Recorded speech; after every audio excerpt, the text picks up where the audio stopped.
चलिए, आज जीव विज्ञान के एक कह सकते हैं सबसे बुनियादी और सबसे गहरे सवाल को समझते हैं। सवाल ये है कि आखिर नई जिंदगी कैसे बनाती है। ये पूरी कहानी है रिप्रोडक्शन की। हाँ, वही प्रोसेस जो ये पक्का करती है कि ये दुनिया, ये जिंदगी चलती रहे। तो शुरुआत इसी बड़े सवाल से करते हैं। आखिर नेचर में, कुदरत में अपनी ही कॉपी बनाना इतना जरूरी काम क्यों है? देखिए, ये सिर्फ एक जीव के जिंदा रहने की बात नहीं है। नहीं, ये इस बात को पक्का करने के बारे में है कि पूरी की पूरी स्पीशीज, पूरी प्रजाति जिंदा रहे। रिप्रोडक्शन, जिसे हम प्रजनन कहते हैं, आखिर है क्या? ये बस एक बायोलॉजिकल प्रोसेस है जिससे नए जीव मतलब ऑफस्प्रिंग अपने पेरेंट्स से पैदा होते हैं। इसका मेन मकसद, कोर पर्पस बस इतना है कि स्पीशीज आगे बढ़ती रहे। और यहाँ एक बड़ी दिलचस्प बात है। सोचिए, किसी एक सिंगल ऑर्गेनिज्म के जिंदा रहने के लिए रिप्रोडक्शन जरूरी नहीं है, लेकिन उसकी पूरी स्पीशीज के अस्तित्व के लिए, उसके वजूद के लिए इससे जरूरी कुछ भी नहीं। और हाँ, इसी प्रोसेस से जुड़ा हुआ है एक और मजेदार कॉन्सेप्ट जिसे कहते हैं वेरिएशन, यानी विभिन्नता। अब ये क्या है?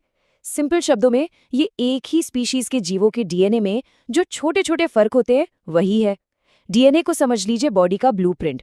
तो जब इस ब्लूप्रिंट में हल्का सा भी बदलाव आता है ना, तो बॉडी की बनावट में भी फर्क आ जाता है। सिंपल। तो सवाल उठता है कि भाई, ये छोटे मोटे बदलाव इतने इंपॉर्टेंट क्यों हैं?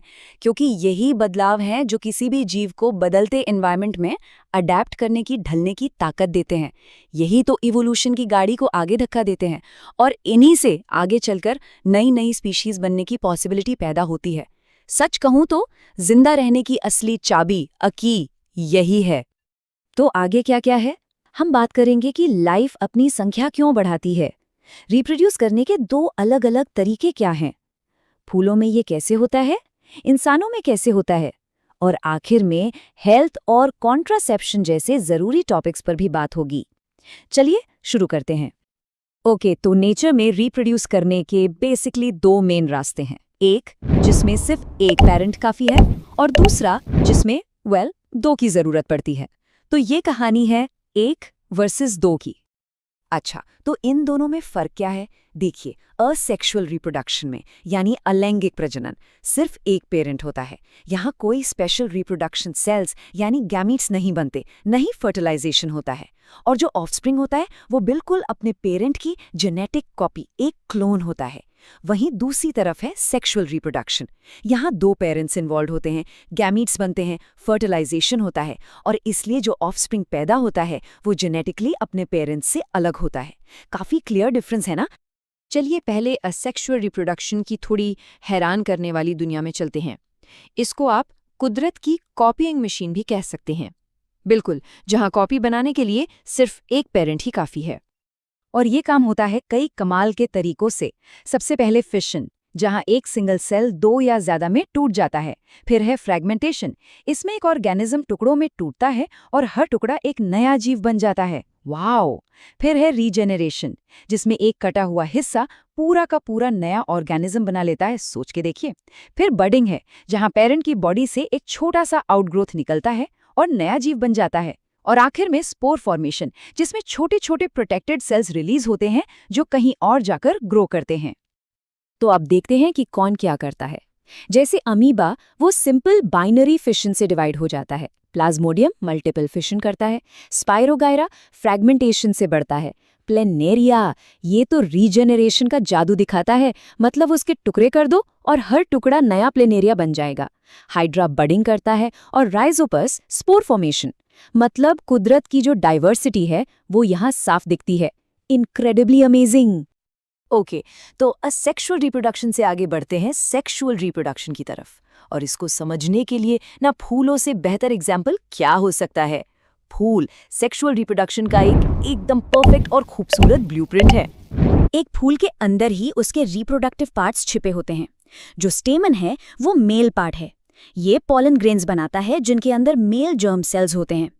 और जो पिस्टल है वो है फीमेल पार्ट।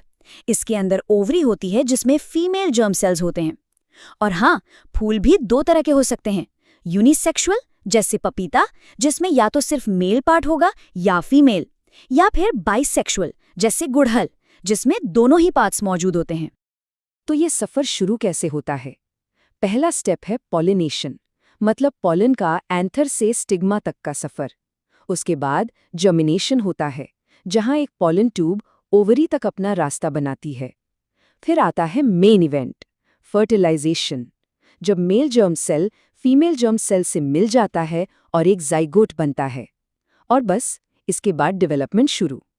यही जाइगोट एम्ब्रियो बनता है, ओव्यूल बन जाता है बीज, और पूरी की पूरी ओवरी बदल जाती है एक रसीले फल में। Amazing, right? चलिए आप पौधों की दुनिया से निकल कर आते हैं इंसानी रिप्रोडक्टिव सिस्टम पर। ये हम सबकी अपनी कहानी है। इंसानों में रिप्रोड्यूस करने की एबिलिटी शुरू होती है प्यूबर्टी से। ये लाइफ का वो फेज है, करीबन 10 से 16 साल की उम्र के बीच, जब बॉडी में बड़े बड़े फिजिकल और हार्मोनल चेंजेस आते हैं और बॉडी रिप्रोडक्शन के लिए केपेबल हो जाती है, यानी तैयार हो जाती है। तो मेल और फीमेल रिप्रोडक्टिव सिस्टम्स के काम बिल्कुल अलग अलग हैं। मेल सिस्टम का प्राइमरी गैमीट है स्पर्म, जो बनता है टेस्टिस में। यहाँ का की हार्मोन है टेस्टोस्टेरॉन। दूसरी तरफ फीमेल सिस्टम का प्राइमरी गैमीट है एग या ओवम, जो ओवरी में बनता है। और यहाँ एस्ट्रोजन और प्रोजेस्टेरॉन जैसे हार्मोन्स मेन रोल प्ले करते हैं। मेल सिस्टम के कुछ की स्ट्रक्चर्स को देखें तो टेस्टिस है, जहाँ स्पर्म और टेस्टोस्टेरॉन बनते हैं।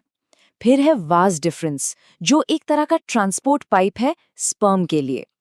फिर सेमिनल वेसिकल्स और प्रोस्टेट ग्लैंड आते हैं, जो एक फ्लूइड ऐड करके सीमेन बनाते हैं। और यूरेथ्रा, वो कॉमन पैसेज है सीमेन और यूरिन दोनों के लिए। अब फीमेल सिस्टम की बात करते हैं। ओवरी का काम है एग्स प्रोड्यूस करना और रिलीज करना। फिर आती है फैलोपियन ट्यूब। ये वो जगह है जहाँ ज़्यादातर फर्टिलाइजेशन होता है।